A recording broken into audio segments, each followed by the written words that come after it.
This is Michigan's retirement coach, Mike Douglas.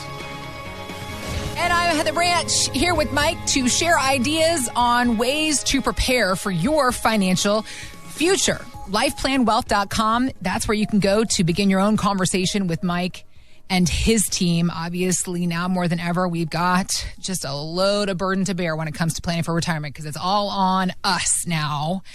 And Mike and his team are here to help you unload some of that burden. We're going to put it on you, Mike. We're going to throw it at you. We're going to leave your office, be like, here, you fix this. That happens more often than you think. People walk in with like a grocery bag of their statements. That's literally and say, why your business exists. I hope it happens every day. Make sense of this. I'll see you in an hour. Right. Call me, text me when you're ready. Yeah. Again, that website, lifeplanwealth.com. We have talked a lot about how we like to entertain ourselves outside of the office. Have we ever talked about, do you watch Yellowstone? No, I'm terrible about watching shows. Well, that's the thing. I feel like there are two kinds of people in this world. There are people like me who have like seen all of Yellowstone and all of Ted Lasso and all of The Crown, like some of those, binge-worthy shows that win the awards. And everybody else that's like, and here's the thing. You've got 4 children under the age of 13, under the age of 12? Yeah. Yep, 12 and under. So here's the thing. You were allowed to not have watched any TV shows. Yeah. But our TV watching is basically at some point, everybody's in bed. Kimberly and I get in bed. We watch about half of a home renovation show. Before you and I'm like, pass listen, out. you can finish this if you want. I'm out of here. Right. And so then I'm out. I totally get it. If and when you do find the time, because it's not a safe for children show, I would say that much. So Okay. But maybe, on down the line, a few years from now, when you and Kimberly have more free time, Yellowstone will be the show to check out. So I do know you love country music. Mm-hmm. Lainey Wilson, is she a name you're familiar with? She's the new it girl in the world of country music. Yeah, she's on everything. She is everywhere. Drinking watermelon moonshine, cut the barn with a little light. She's just got that good country voice about her. Oh, yeah. And she is... Talk about an easy groove, too. Right. Cutting her teeth. It's an easy listen. Well, that's the thing. I'm not super familiar with her because I don't listen to a ton of country music, but I've had a lot of people be like, Heather, you would love it. You got to get into it. Yeah. And I haven't yet to get around to it. Miss Wilson, I accept my apologies. I'm going to download her album as soon as we're done with this podcast today. But what I do know her actually, though, because I watch Yellowstone and I have watched her on Yellowstone and I've been like, that girl can really sing. I didn't realize she wasn't just an actress with a talent for singing, that she's a true country music star. So she appeared in season 5 of the hit streaming show on Paramount. We actually had a chance to catch up with her recently, talk to her backstage at a concert where she recalled what her first day on the set in Montana of Yellowstone was like. And here's what she said. When I showed up, I'll be honest with you, I didn't know what to expect from the cast and crew. I had met a few of them because I had went and played a private show for them. But when I showed up to actually be on the show, I was like, these folks might be like, who is this girl and what is she doing thinking she can come up on our turf, like get in line with the rest of us. But the truth is they welcomed me with open arms. Can you imagine being just like a young country music star, though, and walking onto the set with like Kevin Costner, like Hollywood royalty? Yeah. But I think that there is a lot of relatability from that moment to what people often experience when they're coming to talk to a financial advisor. It's a lot kind of like going to a doctor. It can be very nerve-wracking. Yeah. Starting this process and just opening yourself up to be so vulnerable in front of somebody. So that's what I wanted to ask you about. When somebody comes to you, to your office for the first time, and they maybe don't know what to expect, walk us through that process. Well, you're right that I just heard a great, I was listening to another podcast and this guy was saying that we would rather talk about our medical conditions than our finances. Yeah. And so it's a difficult thing to open up the person. I mean, people don't even share their finances with their children. And it's Preach amazing. to me, Mike Douglas. My parents, I swear, they could have $5 or $50 million to their name. They are so waspy. I'm like, I hope you guys are okay. Yeah. And at some point, they're going to ask you to help them deal with this stuff at the end of their life. And then but it's like, well, you haven't told me anything all the way through. And people are so guarded. And it's understandable, though, because we work, we protect, we don't trust anybody, and justifiably so. Yeah. Because if someone steals this or someone does wrong or someone gives me bad advice, what are the consequences? I pay the price for it. Mm-hmm. And so when people come in, it's a very difficult conversation to have and to open up about. So we try to make that whole process as comfortable and as reasonable. And we always have a phrase, we move at the speed of comfort. But when people walk in, it shouldn't feel like a boardroom. It shouldn't feel like I'm going in for a difficult medical procedure or an uncomfortable one. It should feel like I'm just sitting around talking. And so it's funny, we'll talk about some things very freely. And my wife always jokes that I'm too free with talking about stuff. I have no boundaries. You've made a habit of it at work. You can't turn it off when you're Well, people just say like, what's this? And I'm like, well, I got to go in for this. I'm getting this checked out. Or yeah, I spent this much money. And Kimberly goes, you can't tell people how much you spent on stuff. And I'm like, I just did. And so I just don't really have a bubble with that stuff. But when we sit down, we try to make everything feel very comfortable. Our whole theme is living rooms and family rooms. To me, the most important things in my life are my family and my relationships. Everything else, whether it's, again, faith, family, and finances, those are the things that I live in. And so outside of that, everything else is uncomfortable for me. But those things are very comfortable. So we just sit down and talk. We have coffee. A lot of times we have cookies or snacks, and we're just hearing your story. What brought you here? What got you to this place? Because when people sit down with us, it's because of one of two reasons. Either they know something's wrong or they're scared something's wrong. Nobody comes in here and says, hey, I'm so happy in life. Everything's great. I wanted to come money. talk finance. Yeah, I've got all this money. Right. Everything's great. So I thought I'd take a beautiful afternoon and come talk to you. Like, nobody does that. That's a Pharisee. Yeah. If they're coming in, it's because they either know something's wrong or they got that feeling and they say something's not right, but I can't put my finger on it. But it's also this awful thing. It's like when you hear a noise in your car and you say, I don't want to go to the mechanic because he's going to tell me something's wrong, but I need to go to the mechanic so he can fix it. And there's that feeling. So you go in and it's awful. But so we make it as comfortable as we can. There's rules. You need good coffee, good conversation. And so if we can sit down and just make it very appropriately informal, we want to make sure we're covering the things that matter. We don't want to be wasting our time. We're not going to sit around and just talk about fishing, but I could. We're not going to talk about just about sports, but I could. But what we're going to do is cover what matters. And you have so much time in your day and you have so much time in your life, and it shouldn't be wasted on things that don't matter. It should be invested in things that do. So when we sit down and I hear someone's story and they say, listen, I've been working all this time. I just want to go see the world. I just want to spend time with my family. And I don't think that my finances are getting me there. Then we look at it. We look at the taxes and the estate plan and the risk and all these different things, because those are all tools, but really it's tools that are designed to build the house you want. It's tools designed to build the life you want. And so the tools aren't the end. They're just the conduit to where we want to go. And so these conversations have to happen. But again, it's really more about what do I want life to look like and how do we do it? And so that's what building a plan, going through our process in our meetings.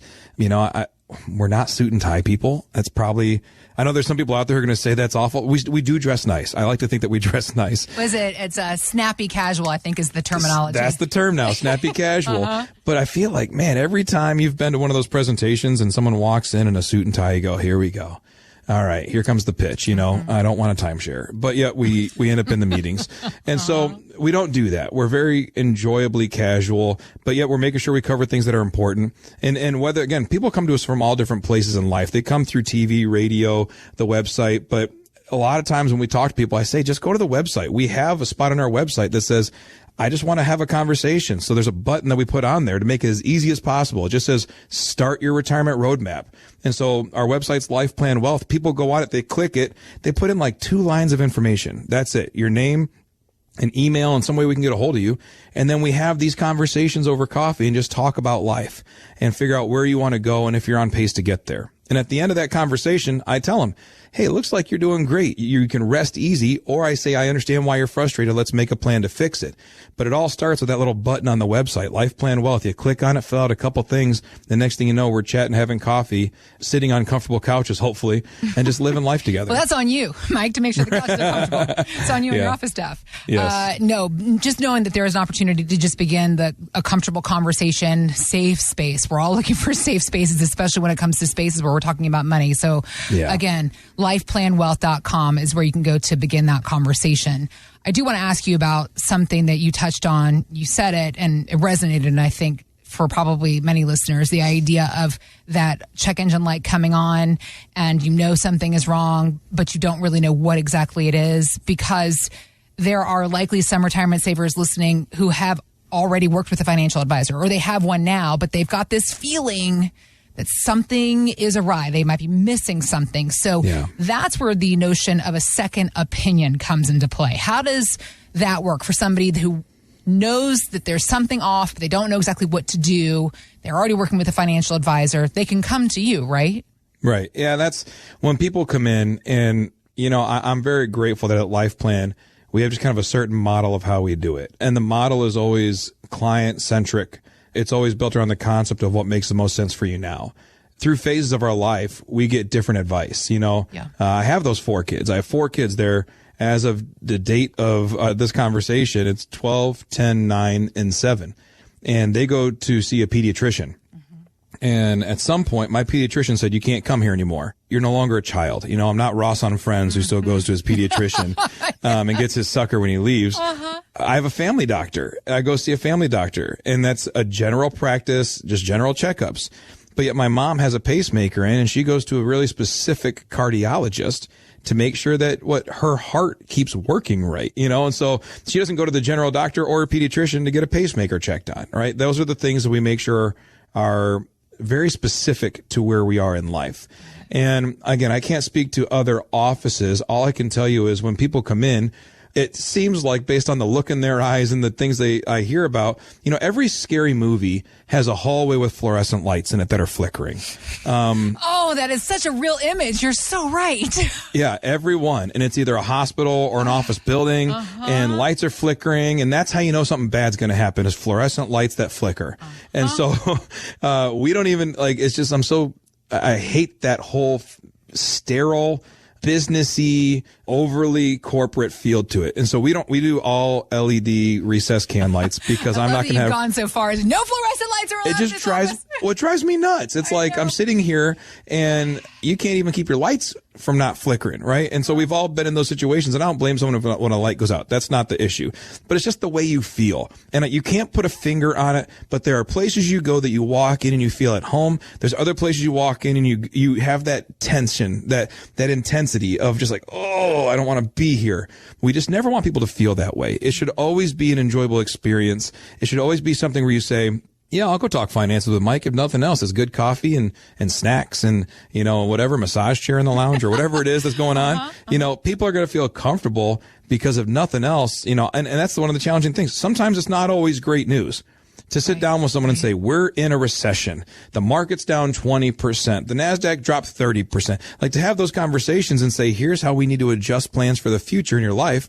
They're not always rosy conversations and sunshine and rainbows, but we can make sure that they're coming from a place where I walk in knowing that I'm valued, I'm trusted, I'm loved, people are investing in me. And in that space, if we have to have difficult conversations, we have them in a way that way you would have it with family.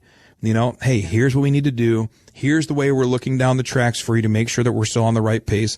But I'm not going to let this thing get away from us. We're actively watching you, and here's how you can feel comfortable and safe. And when you do those things that way, again, I can't speak to what happens other places, right, but I have people all the time say, hey, I don't really, because I send out a lot of emails. I communicate to our clients a lot just because it's something I've just always done. My mentor taught me that a long time ago. He says, just communicate. So if we're going to err, we're going to err on the side of love and communication. Got it. And so we constantly put those things out, and clients come in and they tell me, hey, listen, I don't read the emails you send me because you send a lot of them, but the fact that you send them makes me feel good, you know? And so, and with that, if we're going to err, that's going to be the side we go to. So I can't speak to other places. I just know that for us, it's going to be a comfortable place where we communicate and love people. Seeking comfort with your money, knowing that there is a safe place to go to have these what can feel very stressful conversations about your finances and your future, and wanting to know that your future is going to be bright. It's going to be what you want. It can be unnerving for so many of us, but Mike and his team, they put so much effort into disarming the situation, making it a comfortable, safe space for you to be in. That's what they do every single day, and they can do with you as well. LifePlanWealth.com. That's where you can go. Click on the button, top of the page right there. Start your retirement roadmap today, and that's how you can begin your own conversation about your financial future. Again, it's LifePlanWealth.com. Thanks for listening to Michigan's Retirement Coach with Mike Douglas. To learn more, visit LifePlanWealth.com. Michael Douglas is an investment advisor representative of Stewards Wealth Planning, LLC, a registered investment advisor. Financial professionals are not licensed in all 50 states. To find out if Michael Douglas is licensed in your state, please call 517-323-7526. Stewards Wealth Planning, LLC is not affiliated with nor endorsed by the Social Security Administration or any other government agency and does not provide legal or tax advice. Annuity guarantees rely solely on the financial strength and claims paying ability of the issuing insurance company. By contacting us, you may be provided with information about insurance and annuity products offered through Michael B. Douglas, NPN number 9650939.